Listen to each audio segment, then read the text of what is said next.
Education Secretary Betsy DeVos at the White House on Wednesday. Thousands of students who say they have been swindled by predatory for-profit universities will soon learn whether their loans will be forgiven by the department.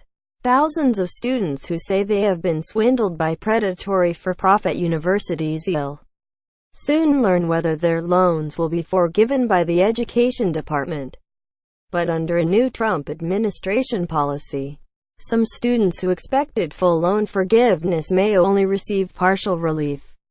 The Education Secretary, Betsy DeVos, announced Wednesday that the department will have responded to more than 20,000 so-called borrower defense claims filed by students from Corinthian College, a defunct for-profit chain that spurred a federal crackdown on for-profit colleges.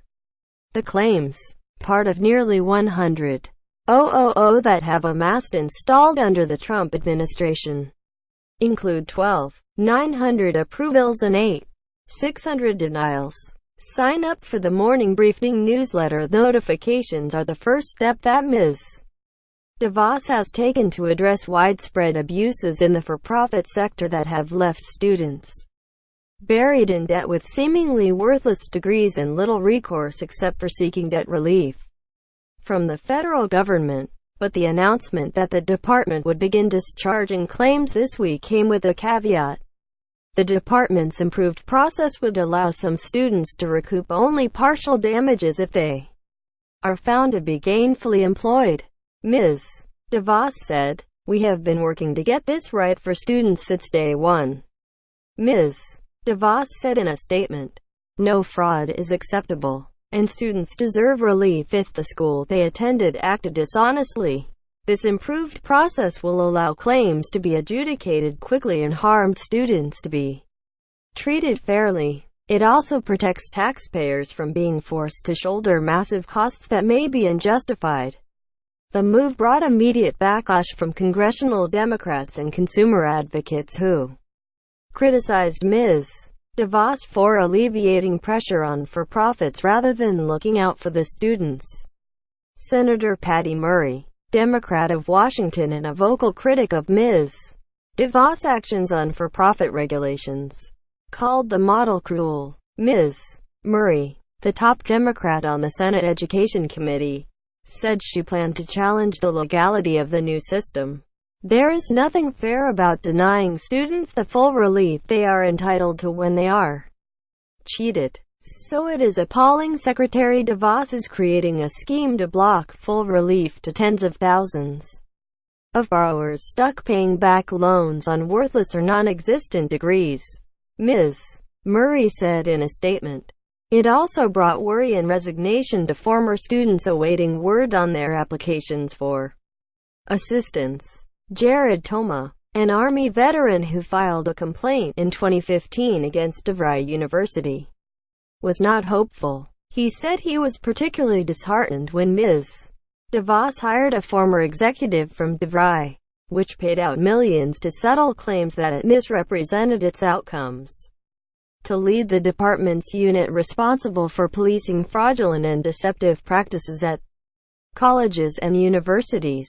"I feel like, because of the things that have been done around appointments and regulations, that I don't even stand a chance," Mr. Toma said. "There is just no way anyone is going to be held accountable if everyone is buddy-buddy."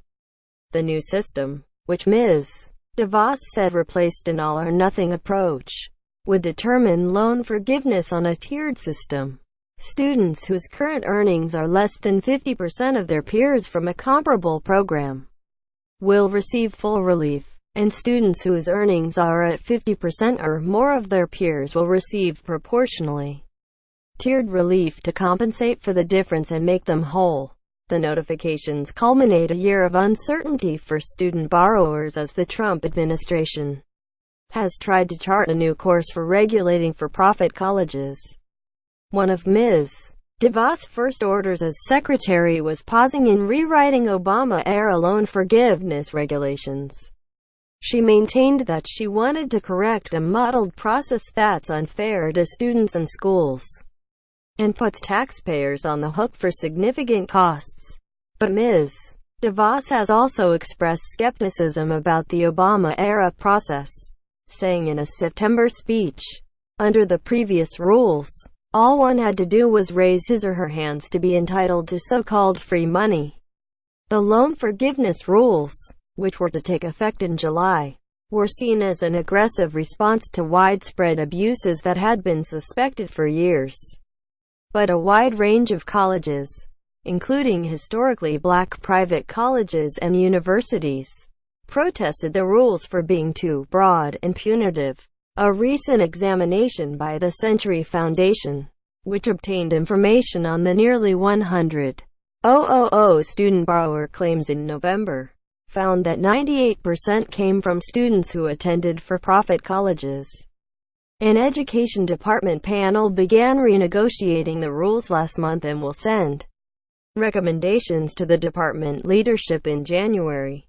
Ms. DeVos' announcement came more than a week after the Education Department's Inspector General issued a report revealing the department had not approved a single claim since the Trump administration took office. More than 25,000 loan assistance claims had been filed since Mr. Trump assumed the presidency until July. The Obama administration approved nearly 30,000 such claims, estimated at $450 million. Before the day that the Trump administration took office, the claims approved by the Obama administration granted full loan relief. Ms. DeVos requested the report by the Inspector General over concerns that no standardized process was in place for adjudicating claims. Auditors found that the infrastructure established under the Obama administration was insufficient. The report portrayed an office that struggled to manage the claims with spreadsheets and contractors. It also found a lack of procedures and timelines for processing claims approved for loan discharge, including claim denials. But it also pointed out that Ms. DeVos halted progress that had been made under the Obama administration with the system that was in place, and the number of staff members to process claims had precipitously declined under Ms. DeVos. Many of the denial notifications this week are ones that were flagged but not issued by the Obama administration, the department said. The department will forgive interest on the loans of students that have been pending for more than 1 year. Liz Hill, a spokeswoman for the department, maintained that the Inspector General's report confirms the previous administration did not establish an adequate adjudication process for borrower defense claims. The desire to avoid denying claims or adjudicating complicated claims left thousands of students in limbo. Ms. Hill said, "Students across the country with pending claims have been watching the Education Department closely for clues." The Obama administration began receiving and approving claims almost immediately after the collapse of Corinthian College in 2015. A year later, after the collapse of ITT Technical Institute, the department announced that it would tighten rules on the loan forgiveness statute that had been on the books since 1995 but had been used only 5 times.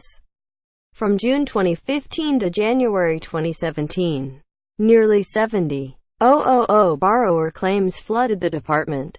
It was 1 year and 60 job applications ago that Kip Malone tried to take his life back from ITT Technical Institute. Mr. Malone, a Navy veteran, graduated from the for-profit institution in 2011 with honors.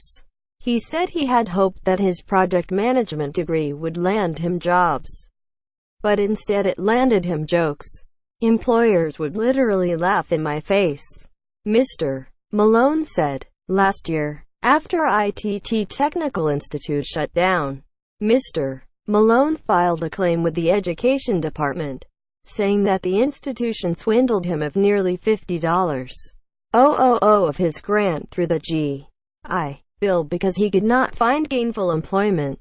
But Mr. Malone said he and other students were not looking for free money. He was looking to redeem himself. "I feel that since the school closed, the education I received doesn't really count," said Mr. Malone, who returned to school to pursue another degree after ITT Tech closed.